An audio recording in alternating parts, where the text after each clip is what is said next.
संघ लोक सेवा आयोग यानी कि यूपीएससी ने दिल्ली हाईकोर्ट में पूजा खेड़कर की अग्रिम जमानत याचिका का कड़ा विरोध करते हुए कहा है कि पूजा खेड़कर को हिरासत में लेकर पूछताछ करने की सख्त ज़रूरत है, जिससे ये पता चल सकेगा कि इस साजिश में और कौन कौन से लोग शामिल थे। आपको बता दें कि पूजा खेड़कर पर धोखाधड़ी और गलत तरीके से ओबीसी और दिव्यांगता कोटा का लाभ लेने के भी आरोप लगे हैं। हाईकोर्ट ने पूजा को 21 अगस्त तक गिरफ्तारी से अंतरिम राहत दी थी। पूजा खेड़कर की जमानत याचिका पर हाईकोर्ट की तरफ से मांगे गए जवाब में यूपीएससी ने कहा कि इस पूरे मामले में साजिश रची गई है, जिसकी तह तक जाने के लिए और इस पूरे मामले में शामिल लोगों का पर्दाफाश करने के लिए खेड़कर को हिरासत में लेकर पूछताछ करना बेहद ज़रूरी है।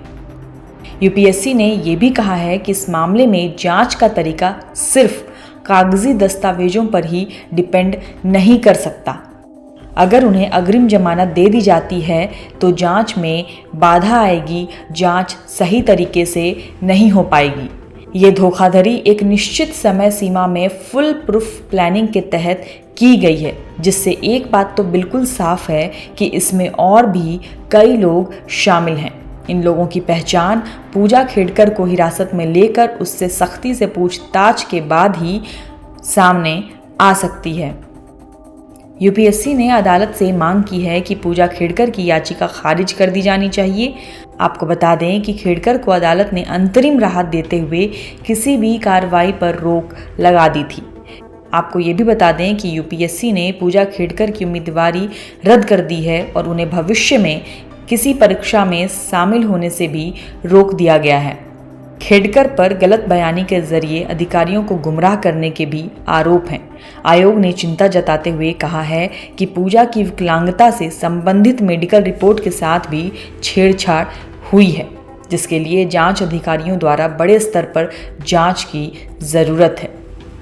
पूजा 2023 बैच की ट्रेनी आईएएस थीं। वे जून 2024 से ट्रेनिंग कर रही थीं। उन पर आरोप है कि उन्होंने रिजर्वेशन का फ़ायदा उठाने के लिए यूपीएससी 2022 परीक्षा में शामिल होने के लिए खुद से जुड़ी गलत जानकारी दी थी।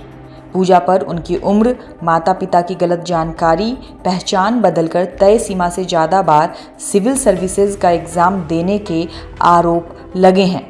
यूपीएससी ने अपनी जांच में उन्हें दोषी पाया है। इसके बाद 31 जुलाई को उनका सिलेक्शन रद्द कर दिया गया था। साथ ही यूपीएससी का कोई भी एग्ज़ाम देने पर उन पर रोक लगा दी गई है।